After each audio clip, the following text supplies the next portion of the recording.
Student, this is time your Hindi class. I am your Hindi teacher S के उपाध्याय। आज के lecture में हम लोग बहुब्रीहि और द्विग समास में अंतर को पढ़ेंगे। तो द्विग समास में जो पूर्व पद होता है वो संख्यावाची होता है और उत्तर पद प्रधान होता है। जैसे हम लोगों ने पहले भी इसकी परिभाषा जब पढ़ रहे थे तो उसमें भी ये चीज़ पढ़ा था। इनमें पूर्व पद विशेषण और उत्तर पद विशेष्य होता है। मतलब पूर्व पद क्या होता है? विशेषण का कार्य। और उत्तर पद विशेष होता है। किसमें? द्विग में भी।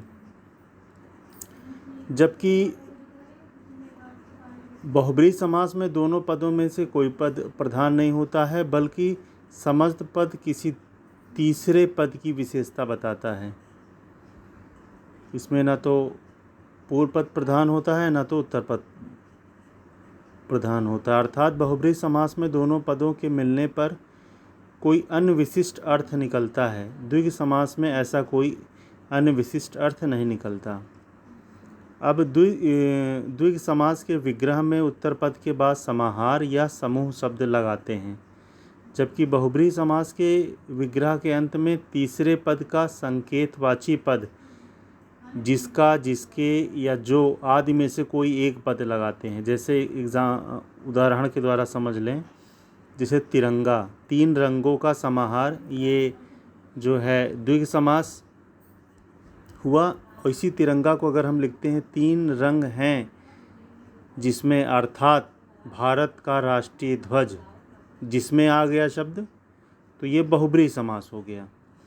तो किसी भी समाज की पहचान उसके समास विग्रह पर निर्भर करती है। इसी तरह चतुर्भुज का भी है। फिर आज हम लोग कर्मधारय और द्विग समास में अंतर को जानते हैं। कर्मधारय और द्विग समास दोनों समासों में उत्तर पद प्रधान होता है और दोनों पदों में विशेषण विशेष का संबंध होता है। अंतर केवल इतना है कि द्विग समास में पूर्व पद अनिवार्य रूप से संख्यावाची विशेषण होता है, जबकि कर्मधारय में कोई भी विशेषण हो सकता है। जैसे नीलकमल, तो क्या हो गया?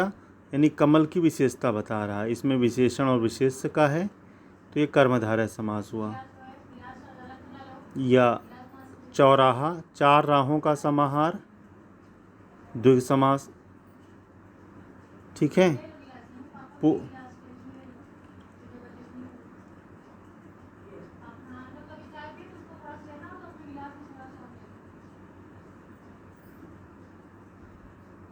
पूर्व पद संख्यावाची होने पर द्विग समास के विग्रह में उत्तर पद के बाद समाहार या समूह शब्द लगता है। यदि यह शब्द न लगा हो तो समास कर्मधारय होता है।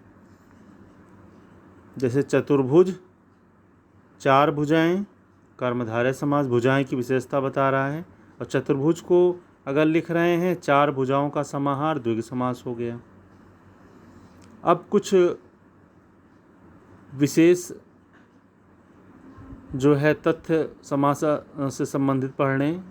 नन्य तत्पुरुष समास में जिन शब्दों के आरंभ में कोई व्यंजन होता है, जिनके आरंभ में नकार वाची आ उपसर्ग लगता है, उनके आरंभ में कोई स्वर होता है तो उनमें अन उपसर्ग लगता है।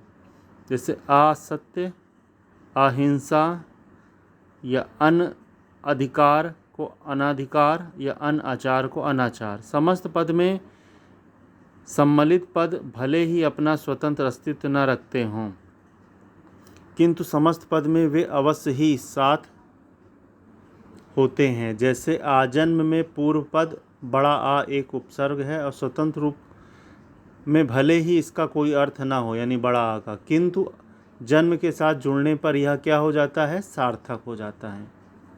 मतलब कहने का मतलब कि कुछ ऐसे होते हैं कि जिनका व्यक्तिगत रूप से कोई अर्थ नहीं होता है, लेकिन जब वो किसी सार्थक शब्द के साथ जुड़ जाते हैं तो वो उनका अर्थ भी सार्थक में बदल जाता है। तत्पुरुष समास के दो उपभेद कर्मधारय और द्विग समास भी होते हैं। जो विद्वान इन्हें तत्पुरुष समास का भेद नहीं मानते, उनके अनुसार समास 6 प्रकार के होते हैं।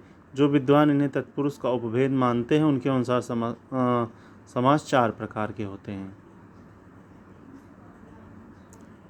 तत्पुरुष समास करते समय पदों के मध्य में विभक्ति चिन्ह को हटाकर प्रथम पद को संक्षिप्त करना चाहिए। विग्रह के समय उपयुक्त परसर्ग लगाकर प्रथम पद का यथावश्यक विस्तार देना चाहिए। यानी समास और समास विग्रह करते समय कुछ ध्यान देने वाली बात है। तत्पुरुष समास के कारक और विभक्ति चिन्ह उनके नाम के साथ दिए हुए हैं।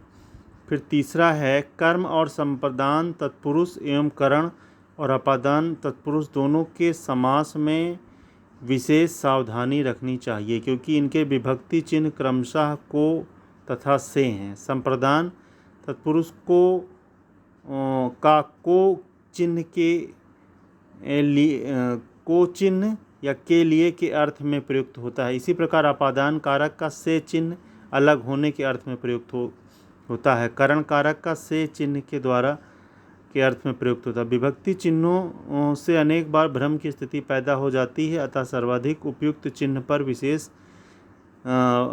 विचार करते हुए समास का निर्धारण करना चाहिए। जैसे आराम कुर्सी, आराम की कुर्सी, ये संबंध को बता रहा है। आराम कुर्सी, आराम के लिए कुर्सी, ये सबसे उपयुक्त है। ऋण मुक्त है तो ऋण से मुक्त अपादान हुआ, और ऋण से मुक्त या ऋण के द्वारा मुक्त है ये करण हो गया। तो इस स्थितियों में ये दोनों ही सही हैं। तत्पुरुष समास में या तो दोनों पदों के बीच में कोई विभक्ति चिन्ह लगा होता है या पूर्व पद नकारवाची उपसर्ग होता है। अब इसी प्रकार है वही कि समास विग्रह यानी समास का नामकरण उसके समास विग्रह पर निर्भर करता है। जैसे चतुर्भुज है, 4 हैं जो भुजाएं, कर्मधारय हो गया।